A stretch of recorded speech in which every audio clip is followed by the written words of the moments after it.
Groundandpound-TV, Marc Bergmann, vor Ort im Gym von Renato Babalu Sobaral, der nun neben mir sitzt. Eine Legende des MMA-Sports, und wir werden nun mit ihm darüber sprechen, was er die Tage so treibt, warum sein Kampf in der Schweiz, der eigentlich im Februar angesetzt war, nicht stattgefunden hat. Da wollte er ja aus dem Ruhestand zurückkehren, und was er sonst so vom aktuellen Tagesgeschehen des MMA-Sports hält. Renato, I just told our viewers we're here to visit you in your gym. Obviously a pretty nice one. The last time we have seen you fight was in 2013. What are you doing these days? Right now, I'm just pretty much training. I train a lot of fighters. Fabrício Verdun, one of those. And now I have a big challenge coming up. That's Gabriela Garcia. She's going to compete MMA. She's making this transition. And I'm helping her to make this transition to MMA. She has a big things going on. It's coming pretty soon, the end of the year. And they have another guy too, Anderson Silva. It's not Anderson Silva, the UFC champion. Anderson Braddock, the kickboxer, the Glory. He's fighting Glory. So he make this transition to MMA too. I'm helping him to put the game together so he can make the transition and do well in MMA. And I have all the students here. I have a lot of kids. I've been very busy. I'm so busy that I would like to compete more in jiu-jitsu, and I can compete because I've been training people, and a lot of things that I promised my world that I have to accomplish, and I can't put myself too much on my jiu-jitsu training. But when I have the gap and I have this time, I go over there in those jiu-jitsu tournaments and compete. We'll get a bit deeper into the jiu-jitsu part of your life a bit later. I see a black guy in your face. I mean, obviously, some very rough training over here.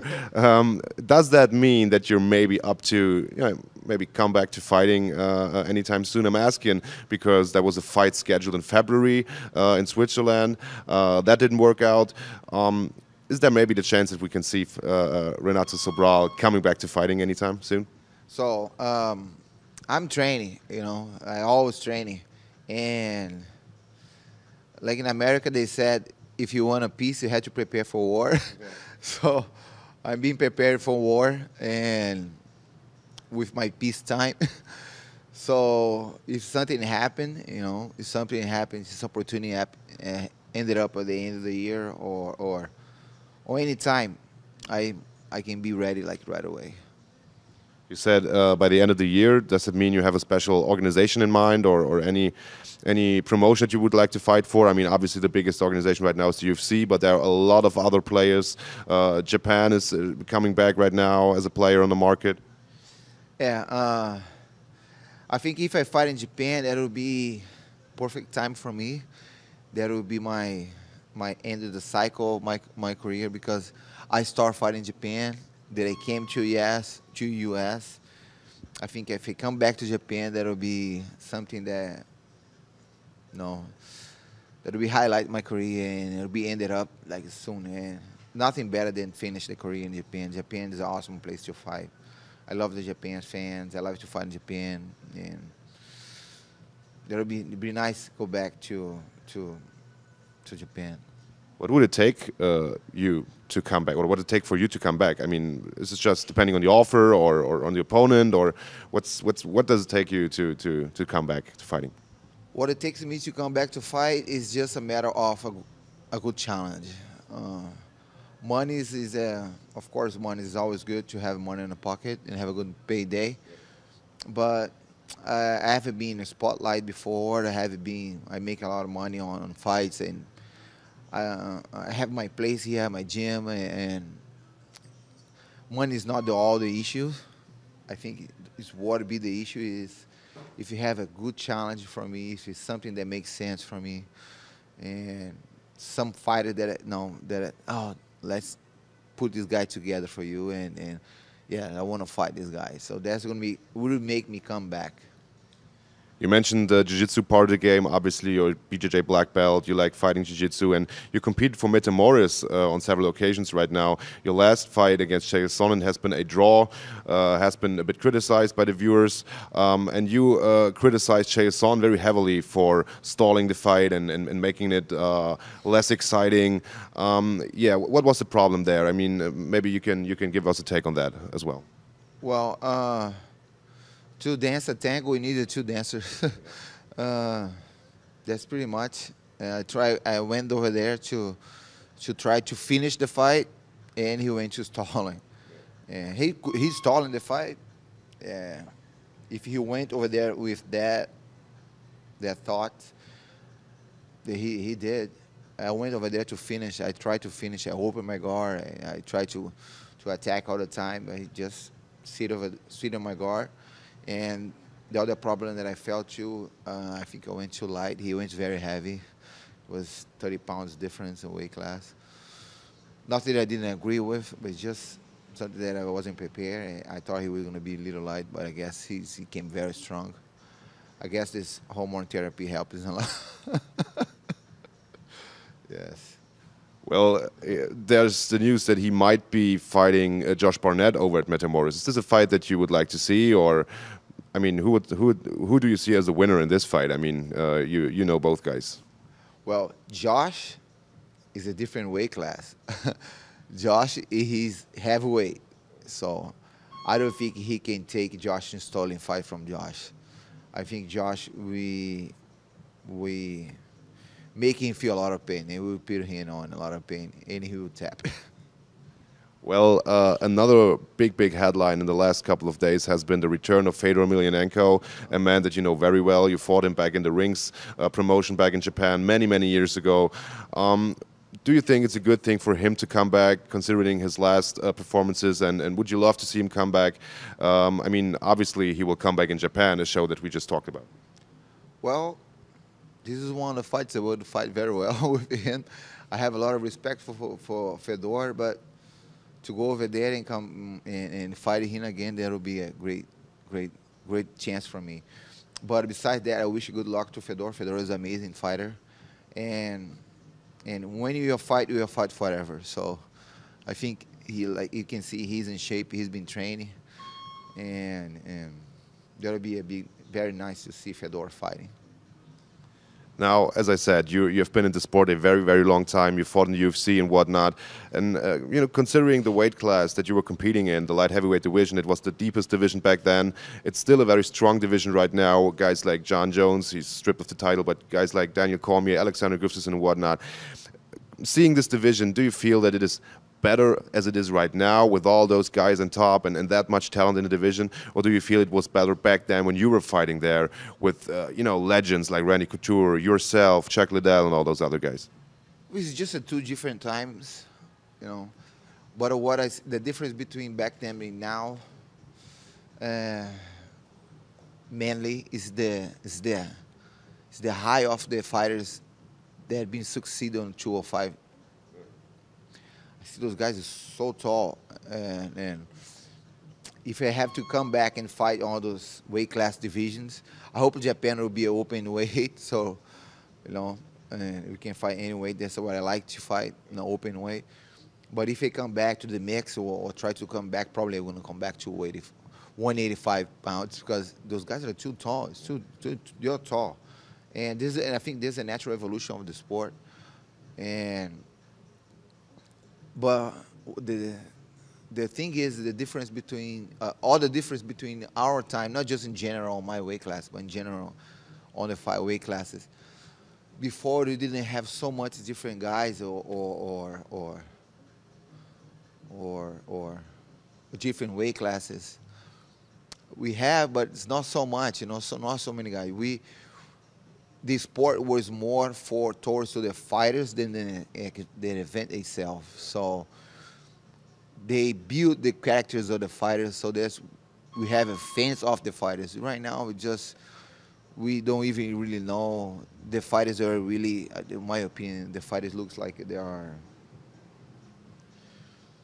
just cameras and goals. They're not the main characters of the event. The event is the main character of right now. Uh, Definitely, we need a union. We need something to protect ourselves because we right now we are the champion. Like John Jones, he was the champion. He was the holder of the belt, and he made some mistakes on his life, and right now it's just where is him? You know, I don't think this is really fair. He's no doubt one of the best fighters on all the time. Well, what about Anderson Silva? What about all those guys? You know, they don't have respect anymore for those people. I think we need the union to come all strong together and put ourselves in a position that we are we're somebody, not just a toys or muppets to people or big events play with us. When we talk about the unfair treatment of fighters that you just mentioned, another story comes to mind. I'm sure you heard about it. Nick Diaz, another longtime veteran of the sport, he got suspended for 5 years. I mean, this is nothing that the UFC was responsible for, or it was the commission who banned him for 5 years for basically smoking marijuana. Do you think this was the right decision to punish him that harsh, or do you feel it was way off the charts? First of all, I don't think this is only UFC fault. The commissioners, they have something to do with UFC. They're not two separate things. They pretend to be separate, but they're not separate. You know, UFC have a strong voice with the commissioners. Don't be hypocrite. That doesn't happen. It's not something that we don't know, but it's something that you can thinking about it. You know, every UFC event they give a lot of money to they have to pay a lot of money for the commissioners to pay to keep them running the commission. This is what it is. So if the punishment is correct or right, I don't really know. We live in a country with the law. We have to be following the law, and if it's the law, you cannot smoke marijuana. You cannot smoke marijuana. But in my opinion, also is if he does have the same punishment, all the fighters need to have the same punishment. You cannot one guy because doesn't fit well on that purpose. You're going to punish it, then 5 years. Other guy, oh, no, he's a good guy. He just made a mistake. He's going to get 6 months. No. If it's something in everybody, you're going to do the same punishment. It have to be the same punishment to everyone. We can't change. You can't change because we go as you like the guy or he doesn't like the guy. And besides that, another thing that I think too, this is my opinion now. This is not about the law. This is my opinion. I don't think marijuana is any kind of type of drug they're going to change the fighter's performance to the good or to the bad. I think this is something that marijuana is something that it's nothing compare marijuana. We can't compare marijuana to steroids. When you go down the road with the performance of the fighters. You can't compare. And the way they make instead, not just, it's something that is about the community too. Steroids is something that people, how can I say, they agree, steroids are just a performance. But at the end of the road, steroids are going to make so much worse damage to somebody to marijuana than anything else. People doesn't understand that. Steroids is a very bad drug. They can, you don't kill. It's like you put the trigger in people's face, but you put the trigger slowly in somebody's head and shoot. It's almost the same thing. I'm totally against steroids use with any fighters. I think, my opinion, if you don't have a chance, if you cannot use steroids to come to fight, you shouldn't fight. Just do it something else. So do you feel, you're obviously against steroids, that's what you said. So do you feel that the new course that the UFC is going against steroids is a good thing. They just invented new, harsher punishments a couple of months ago, like 2 years and more, for repeatedly busted steroid abusers. Do you feel it's the right thing to go hard against performance-enhancing drugs? I think so. And I think this is one thing that I think the UFC should go very hard.